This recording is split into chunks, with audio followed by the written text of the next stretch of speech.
Sejumlah pasangan bukan suami istri yang sedang berduaan di dalam kamar indekos di Cilegon, Banten terjaring razia justisi. Salah satu pasangan nekat bersembunyi di dalam toilet untuk menghindari razia petugas. Petugas gabungan Satpol PP dan TNI Polri memeriksa tempat indekos di kota Cilegon, Banten dalam razia justisi yang digelar hari Kamis. Petugas mendapati 3 pasangan bukan suami istri yang tengah berduaan di dalam kamar.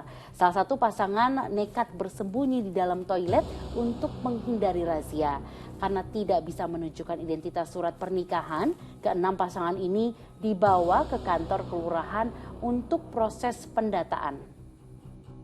Menyalahi aturan loh ya, udah ada di dalam kamar, terkunci lagi kan, bukan suami istri gitu kan, ada apa tanda tanya kan, makanya kami serahkan ke kelurahan untuk dibina lagi.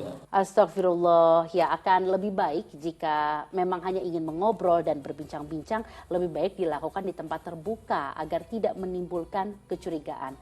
Kemudian Ustadz yang saya ingin tanya nih, Ustadz melihat berita ini gimana nih Ustadz? Ya tentu ya saya prihatin miris ya karena wala taqrabuz zina ya, jangan kita mendekati zina, artinya mendekati saya nggak boleh, apalagi kalau kita pahami kan ada permasalahan aturan berkhalwat ya, kita nggak boleh berkhalwat berdua-duaan ya di dalam satu ruangan, di dalam satu yang tidak tidak ada orang lain yang di dalamnya gitu ya. Artinya apa, sebetulnya yang dijauhi ini kan perbuatan zina. Ya, kalau misalnya kedua pasang atau laki-laki perempuan berduaan kan ada yang ketiga, yang ketiganya adalah syaitan. Nah, disinilah sebetulnya bagaimana tindakan preventif di dalam agama untuk menjauhi yang namanya zina. Nah, karenanya kita ini harus bersama-sama ya. Bagus sekali dari pihak hotel, misalnya pihak-pihak hotel syar'i sekarang ini kan banyak sekali yang kemudian juga menghindari adanya pasangan muda-mudi yang dicurigai belum menikah gitu ya, kemudian tidak memberikan izin untuk kemudian mereka menginap atau membooking kamarnya. Kemudian juga laporan-laporan masyarakat dan lain-lain, kita harus sama-sama menjaga agar generasi muda kita ini ya terbebas dari perilaku yang zina tadi. Ya Ustaz, tadi kan Ustaz sempat menyinggung masalah hotel nih Ustaz. Bagaimana mereka berdua ini yang melakukan tindakan zina ini, mereka melakukannya di hotel. Nah, apakah tempat, maksudnya jasa hotelnya ini jadi ikutan dosa gitu Ustaz? Ketika dia memberikan tempat?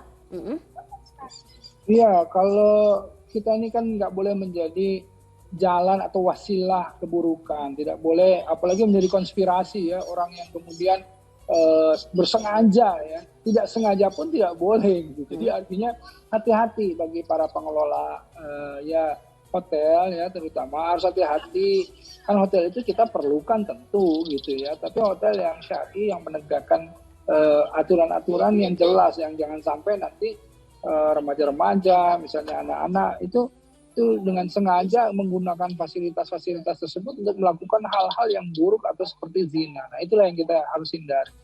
Ya, baik Ustaz. Semoga kita semua bisa dijauhkan dari hal-hal zina tersebut ya.